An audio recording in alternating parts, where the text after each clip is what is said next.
Hi everyone, I hope you all are doing well and staying safe and healthy during these times. This is Radhika here again, and this video is going to be about what is your go to trigger routine. So, I discuss this thing a lot with people who are in counseling with me.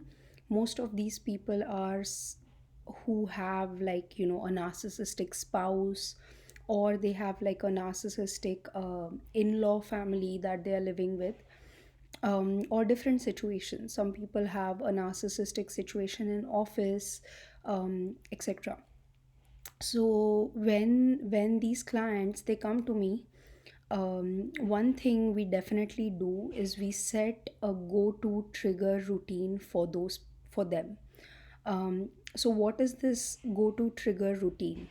So what this means is, whenever you are living with a narcissistic spouse or an environment which is highly narcissistic, you, as an empath, are going to get affected at an energetic level very deeply by this, because it's depleting for empaths to be in such a situation.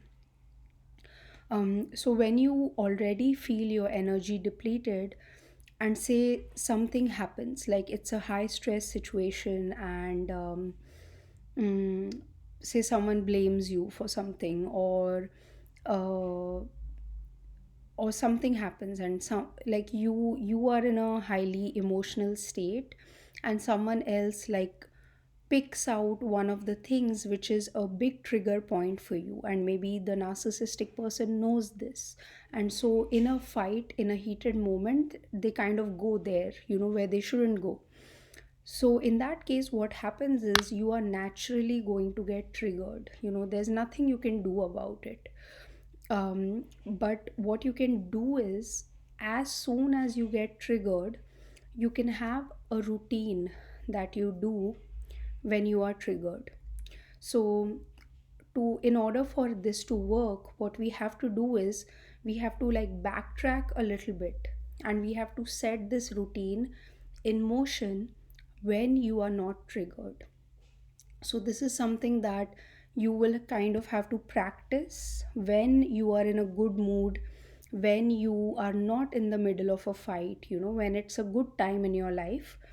You will have to kind of set a routine for yourself, which is something easy for you to do. So it could be something like, have a glass of water at home, pick up your wallet, pick up your keys, or don't pick up your keys if you're not taking the car, go down, and maybe you have a trail behind your house, or there's a park somewhere near your house where you can walk and go, or there's a shop near your house where you can go and have like a drink, or have like buy something for yourself.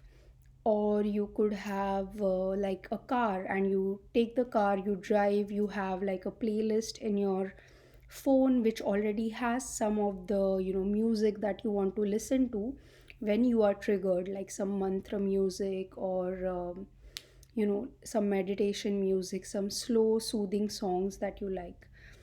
And then maybe you have a park somewhere else where you go with your car, and you get down there, you walk around the park a few times. If you're in India, I know there's lots of temples in India, so a lot of my clients, they have like a go to temple that they go to, like whenever it's a bad day, or whenever they get triggered in a fight, they usually go to that temple, pray, and sit there for some time. If there's a church, if there's a mosque, um, like all sorts of religious different places of different religions, or nature. You can go in nature, you can go to a park, you can go to a mountain top, wherever you feel good, you can choose that place. But it has to be something doable, like don't choose something that is like miles away from your place, and it takes you like 1 hour to do it, and in the middle of a work day, say you have a fight with your narcissistic spouse, you won't be able to do that routine. So it has to be something simple and doable even in the middle of the day. And once you have like such a set pattern, I really encourage you to actually write it down. Like, literally write down the go to trigger routine that you have. Step 1, have a glass of cold water. Step 2, pick up your wallet. Step 3, pick up your keys. Because what happens is, when you get triggered, there's so much of blood rushing to your fight and flight mode that the logical part of your brain completely is out of the blood rush, so the the only active part of your brain at that time is the fight or flight. And if you have a list like this written down in your phone or written down, on a piece of paper somewhere, and when you're triggered, you come back to this, you see your own handwriting or you see your own notes app or something like that, it immediately centers you. And that's why I'm saying, the time when you make this list, your energy has to be calm during that time. It has to be logical during that time. And because you are putting so much of your intention and energy into making this list and into making this intention that the next time I get triggered, I don't want to repeat the pattern of my dysfunction, which might be like shouting or throwing things, or maybe just slamming the door on and leaving or crying or whatever. I want to repattern that into something uh, more helpful for me. So when you infuse that energy in the list, as soon as, even in a triggered scenario, you come back to that energy, it centers you, and suddenly it will bring you back to your center. The triggering will go off, the emotional charge around the triggering will go off, because you've already set the intention that when I'm triggered, I want to behave in a more logical or organic way. I want to step out of this pattern of being triggered by this certain thing that is said to me over and over again. So when you do that, it's really helpful. And then you will be able to actually follow the steps on your routine. um and yeah, so when you follow the routine, it's a very good self-soothing process, because uh, as empaths we need to learn how to self-soothe, because a lot of time we try to soothe ourselves from the environment, because we are so sensitive to the environmental factors that if people are angry around us, we feel it. If people are mean around us, we feel it.